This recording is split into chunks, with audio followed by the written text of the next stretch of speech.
哈利路亚。给走包本身了哟，多呀个包多呗。爸妈路边表来没表喏？给留要接触的呢，比第八些的喏，给我写的了，事情的给考下研的喏，路边人说的第八些嘛喏，给家呗喏，买的，给说了，给得得看没说的喏，伢一些，比如表来的些，给表来家了没家的，话苦嘛克里里边些，文言样嘛喏。วันนี้มาดิโนโซอยู่ลูกเปียวอยู่ลูกจีอยู่สิอ่ะบ่แกคุมาหัวโนโซอยู่ไปสิเด้เนาะโซโลหัว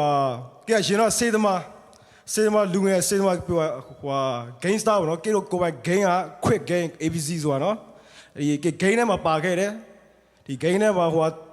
နည်းနည်းခွဲปาခဲ့เนาะဒီ game quick game ဆိုတာแกโลหัวပြီးအဖေကပါစတာတင်းဥစားဖြစ်တယ်ပါတင်းဥစားဒါတားကြတော့လမ်းမရောက်နေအဲ့လိုဖြစ်နေရအဲ့ဒီဘွားတွေကရုံးလွှတ်ချင်တယ်ဒါပေမဲ့စာရရတယ်နော်ဒီကောင်ကလည်းကျွေးတာပေါ့နော်ဒီဖျားသားဆိုဒီကောင်စာရတကုံကျွေးတာပြီးတော့ကဲဟွာပထမစတာကြတော့ကဲဟွာစာတော့လူကောင်ဒီကိုရောက်ကြ2012မှာရောက်တယ်2012 February ရောက်ပြီးတော့အမှကဲဟွာMedia School စတဲ့နော်ဒီအစားကစလိမ့်နဲ့ရင်စားတယ်ပြောဒီကျောင်းရောက်တဲ့ခါမှာဟိုတကယ်ကြီးတာဟိုအတွန်းခိုင်းတာပေါ့ယောက်ျားဆိုရတဲ့အရာငါတို့ကအတွေ့အကြုံရှိရမယ်ပေါ့နော်အတွေ့အကြုံအဲ့လိုသူကနည်းနည်းကျွေးလိုက်တာအဲ့တော့စလိတ်နဲ့စာပြီးမှဖြစ်ချင်တော့စလိတ်900ကုန်းပေါင်းအရက်တွေပါသွားနောက်ဆုံး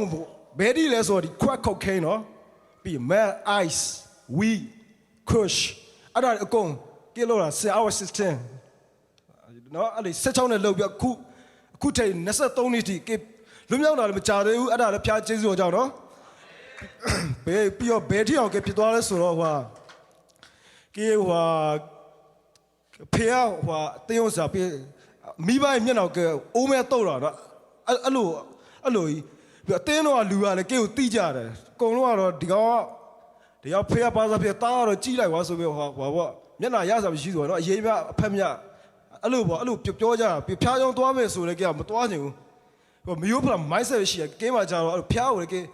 ဖျားတော့ယုံတယ်ဟိုကျန်းစာတော့တိတယ်တော့ဒီမူကြီးဆိုလုံးနေချက်ကိုအသွေးသားဆန်တာလုံးဝကြော်လို့မရဘူးအဲ့ဒါကိုကြော်လို့ရတယ်ဒါပေမဲ့ဒီကောင်ကြီးကဘလိုင်းတော့အောက်ကနေချုပ်တာရှိရအကောင်ကချုပ်တော့ရှိရအဲ့တော့ကိုကလည်းတိတယ်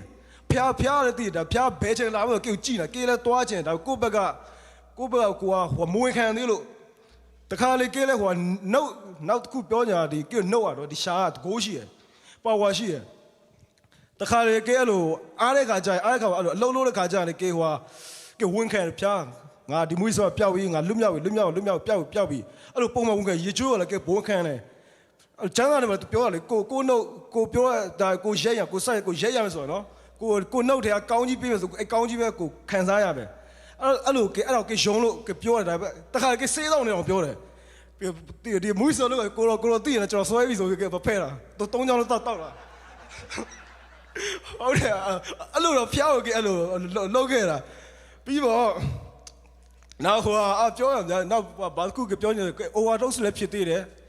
overdose ဒီ2010မှာဖြစ်လာအဲ့တော့ကဲချင်းလည်းမရသေးဘူးဘောနိုင်ငံမဖြစ်သေးဘူးနော်ဒီ overdose ကြတော့ဘလို့ဖြစ်လဲဆိုတော့ဒီကောင်ဆေးရအရှင်ကများနော်တောင်းလိုက်တာကောင်ဟိုပုဆဆန်အန်ဒီမှာတွေးလဲပါတယ်တနေ့ကောင်အမကဲဟိုမိနစ်40တစ်ခေါက်အန်လာ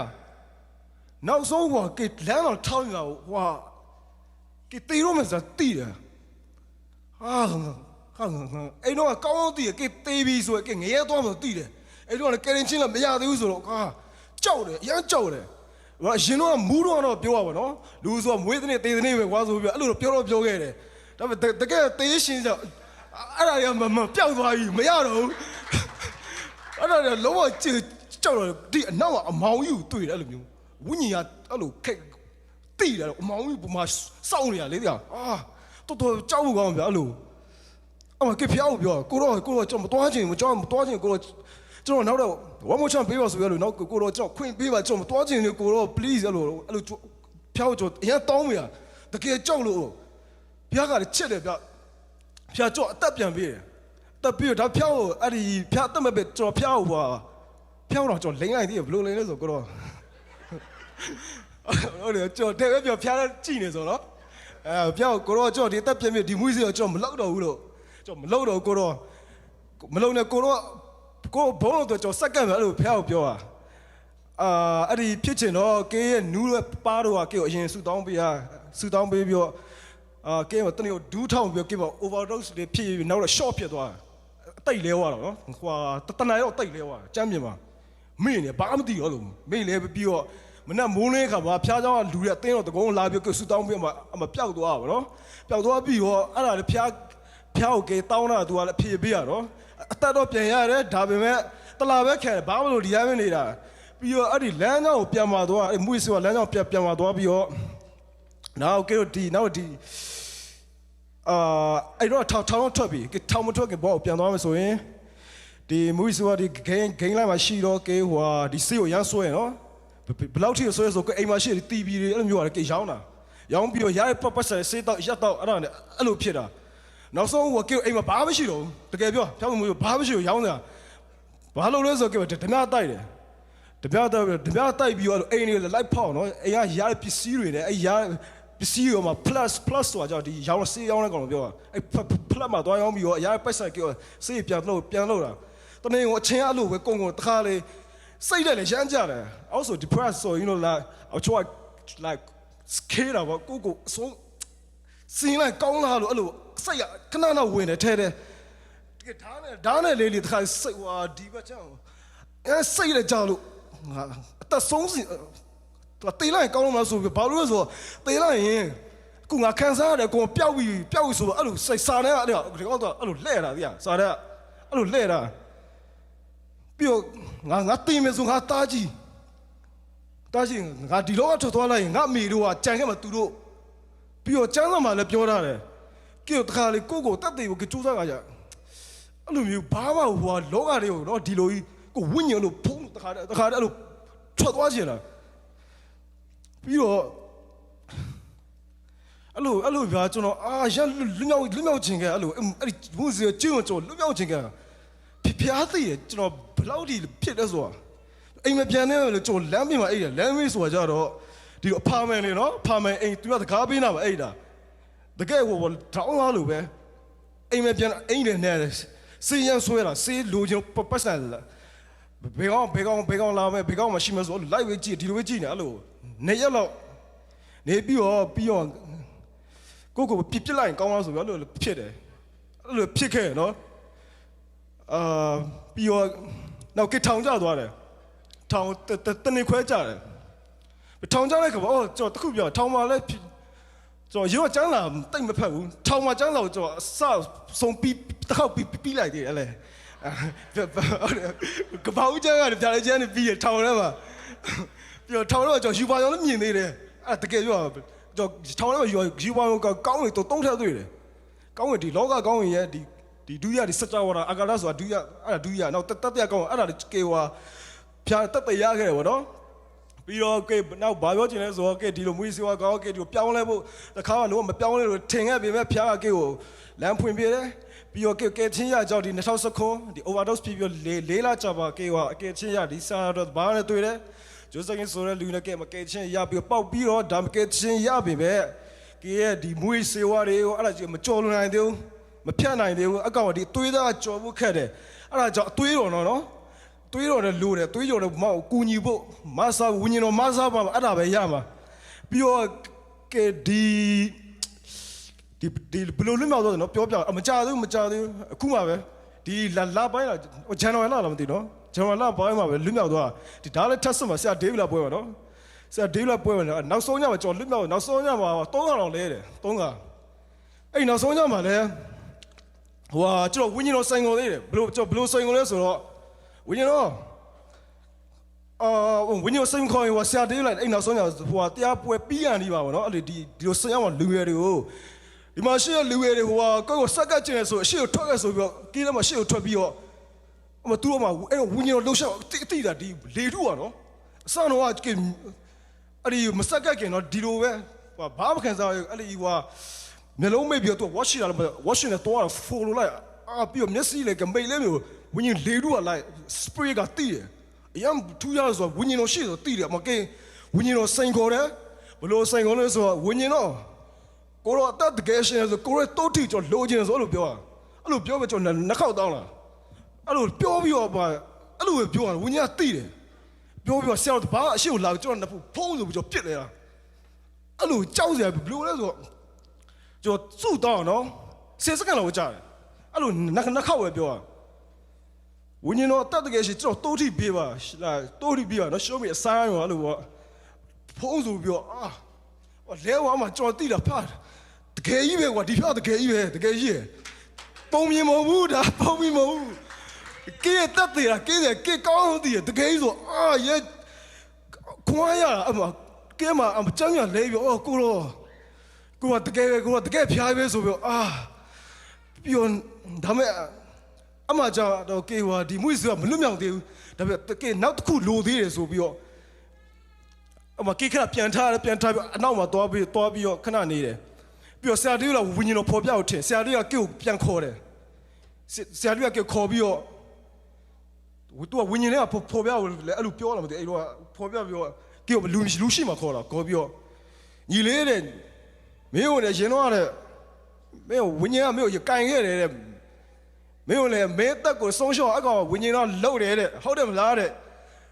ပြေးချင်တော့ကေးရလဲအဲ့လိုတက်သိချင်ဆရာလေးကိုပြောလည်းမပြောထားဘူးဒါအဲ့ဒီနေ့မှာဆရာလေးကအဲ့လိုလာပြောဝင်းရင်ကနေပြောရနေပဲ तू သိတယ်လေကေးလည်းမပြောရင် तू ဘလို့သိလဲဆိုအဲ့လိုပြောလက်ပြောက်ထားဆိုပြီး तू ပြောလေယေရှုနာမနဲ့ဆိုရင်တော့အဲ့လိုကေးနှစ်ဖူးကင်းတဲ့နဲကိုကြီးစားဆိုပြီးကေးဒီနှစ်ဖူးကိုဖူးဆိုပြလို့ तू ပြစ်လေအဲ့လို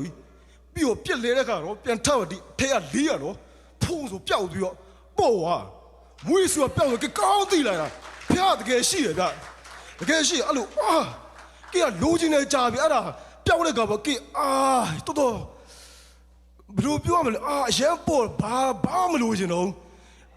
အဲ့လိုဝင်းရင်တော်ရဲ့ဝင်းရင်နဲ့မျက်မှောက်တော်နဲ့ပဲကျင်နေနေတာမှာ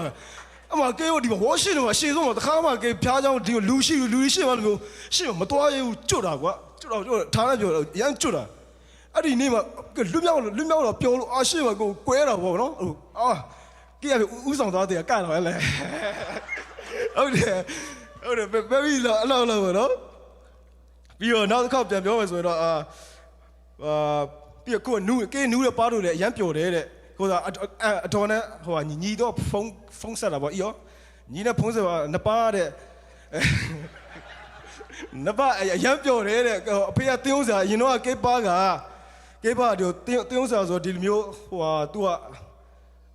အဲ့လိုဘယ်လိုပြောလဲတည်မပြောဘူးပေါ့နော်မပြောဝင်းကြီးစိတ်မပြောဘူးအခုကဲဒီလိုဖြစ်နေတာပါကြားလို့အရင်ပြောလို့တင်းဥစားဖြစ်အဲ့လိုရှင်းမှာဝက်ရှိလို့ရကတာတဲ့ဒါဝိကိုတတိယလို့ဒါဝိကြောင့်အဲ့လိုမျိုးပါလေ तू ကတင်းဥစားဖြစ်ပြောတယ်ကဲပါလေအသက်64နှစ်ရှိတယ်အဲ့လိုဝင်းကြီးအဲ့လိုဝက်ရှိလို့ကဲပါဒီမှာအဲ့လိုမျိုးကတာတဲ့ကင်းအောင်ကြောင်ကပြီးတော့အဲ့ကဲအခုကဲတက်တော့ကောင်းကြီးတော့ဆိုကဲသိရအဲ့ဒါသိဘာလို့ဆိုစမ်းတော့ပြောတာလေမိဘကိုစိတ်ချင်းသားအောင်ထားရင်ပြီးတော့မကောင်းစားပြီးအသက်ရှည်ရမယ်ဆို30ကျော်ပါပြီးသားအဲ့ဒါဆိုကဲကောင်းကြီးရတော့ခုမှဒါအစပဲရှိရနော်နောက်တော့ကြောင်ရတာဟောနောက်ဆုံးတစ်ခေါက်ဘာပြောမလဲဆိုတော့ဒီဟုတ်ဆရာနာတို့ဒီပြောနေရနော်အဲ့လိုလူငယ်တွေတင်တန်းနေအဲ့လိုကဲသွားဖို့အရင်တော့တောင်းတနေကြကြီးမွေးစောလုံးလိုက်အဲ့လိုနေရအဲ့လိုတင်တော့ကဲသွားချင်ဆူတောင်းတာကြာပြီဗျ3နှစ်လောက်ရှိတယ်ကိုတော့ကျွန်တော်ဒီဆေးဖြစ်တဲ့တင်ဒီလူတွေတင်တယ်လို့ဆေးဖြစ်တဲ့တင်တယ်ကျွန်တော်သွားချင်တယ်လို့အဲ့လိုတောင်းလာတော့ဟိုးရင်တော့ကျွန်တော်ဆရာနာလို့အကြောင်းလဲအဲ့လိုကြားဘူးတယ်ရင်တော့ကြားဘူးတယ်ပြီးတော့ဆိုတော့ပြုံးမိပါတယ်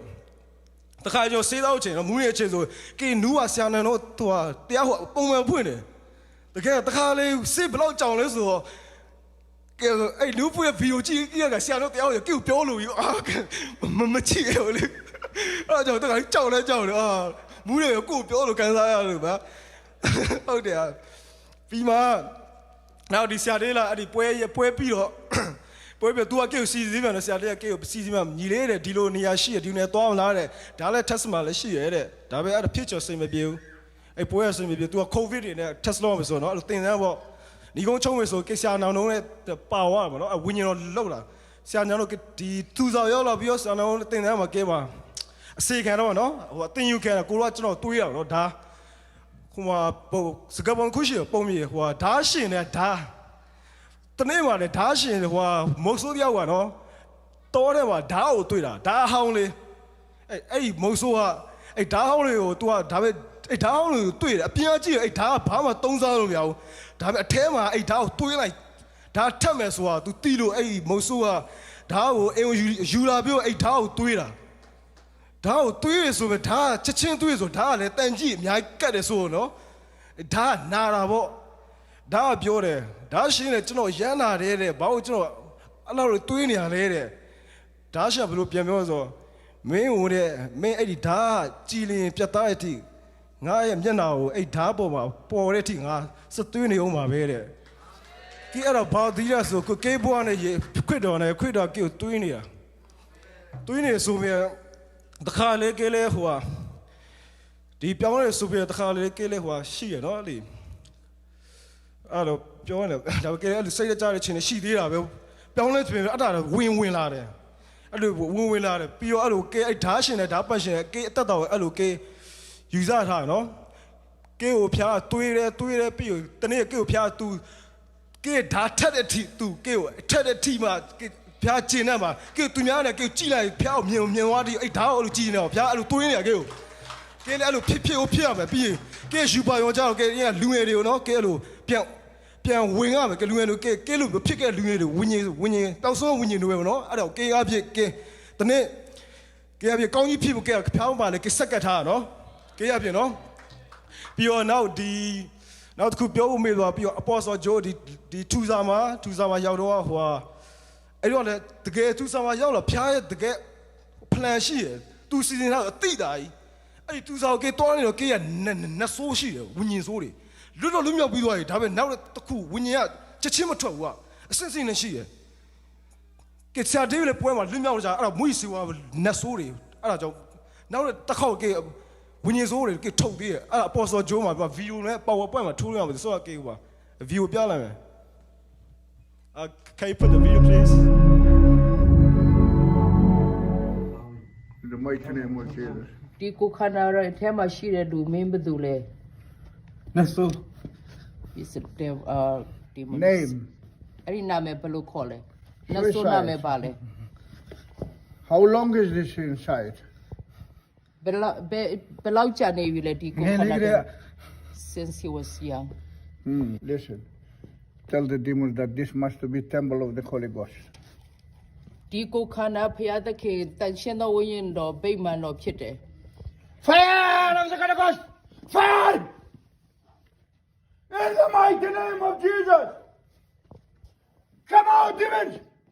Out! Thank you, my Lord. Thank you. All of you out. Consuming fire inside. All out. Suicide spirit. Out. Out. Life. In Jesus' name, life. Thank you, my Lord. Peace. Be still. In Jesus' name. Restore the brain and the mind and the heart.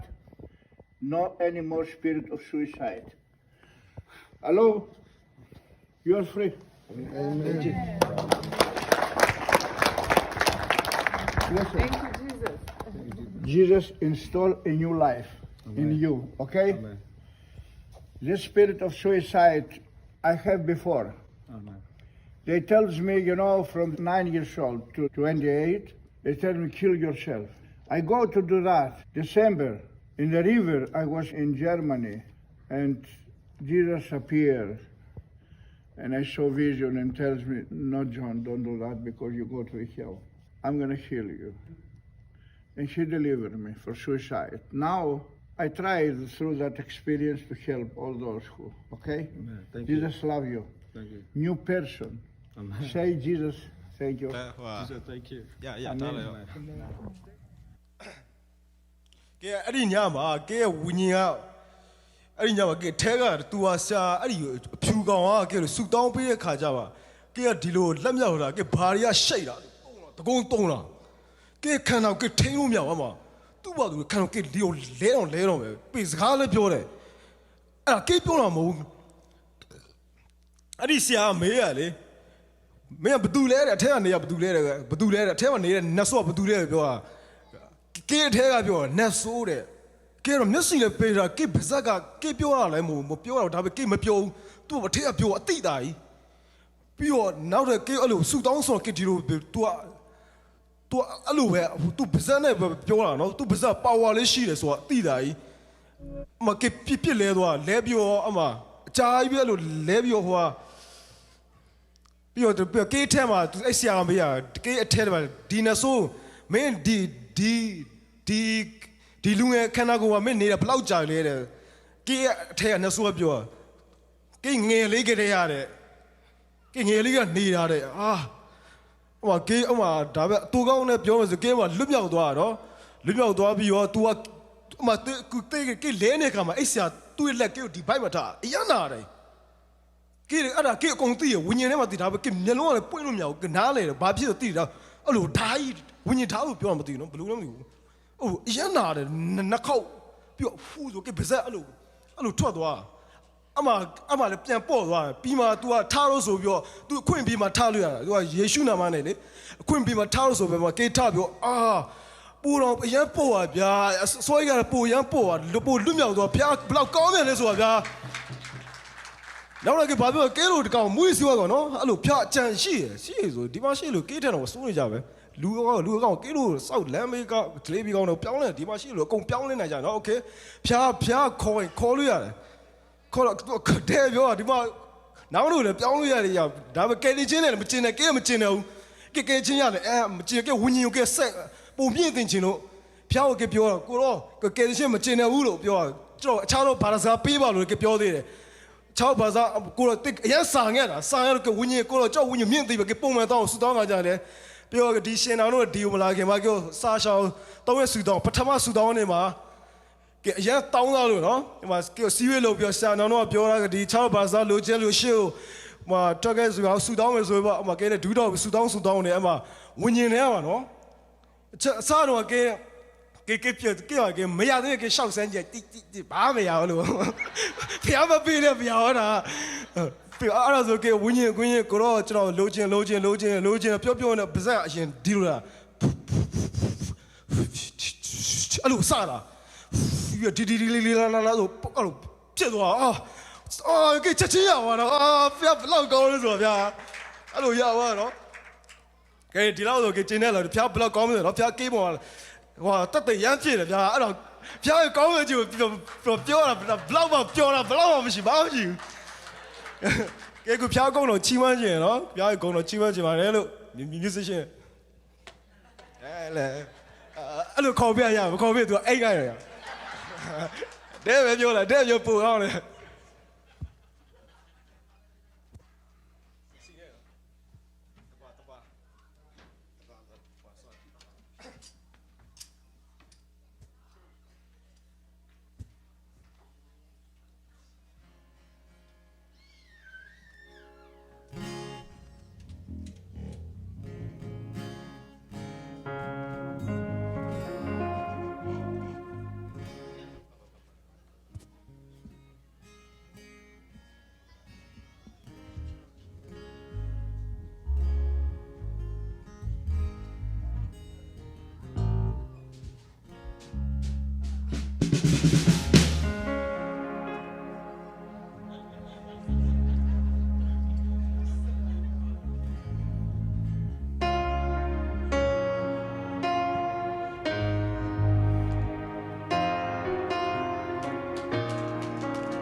So such a go Sanya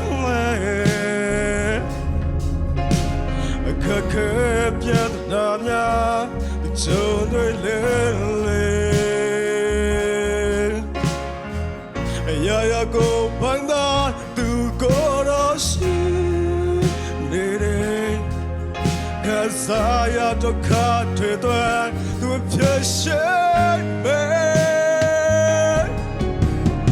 Piashe teacher, pomelo.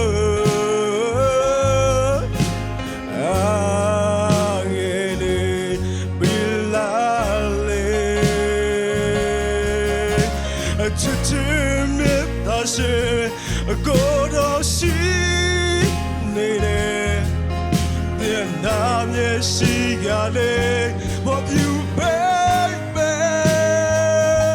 I know you change a time. Go to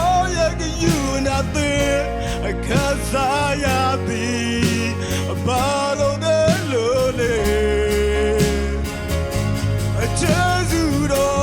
town now. I love me in a girl from a Buddha. Go to see the day.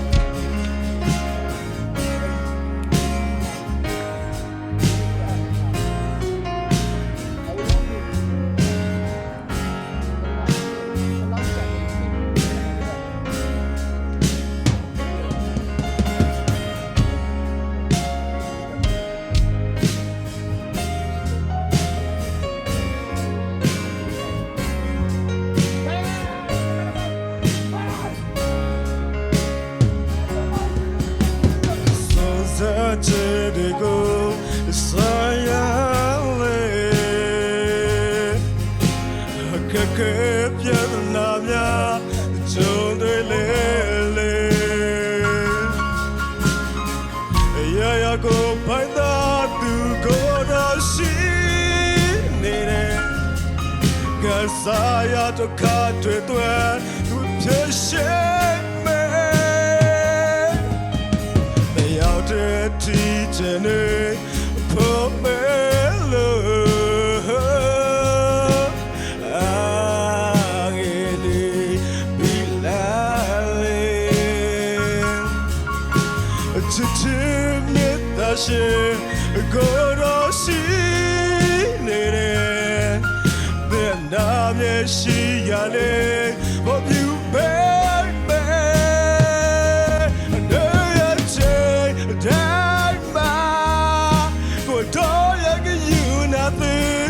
Cause I be a bottle of lonely Jezira.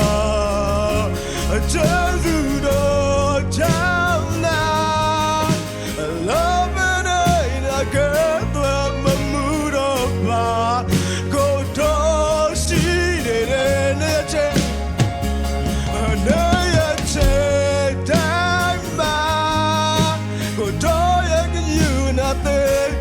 Cause I be a bottle of lonely. Just do town now. I love and I get them a boot of bar.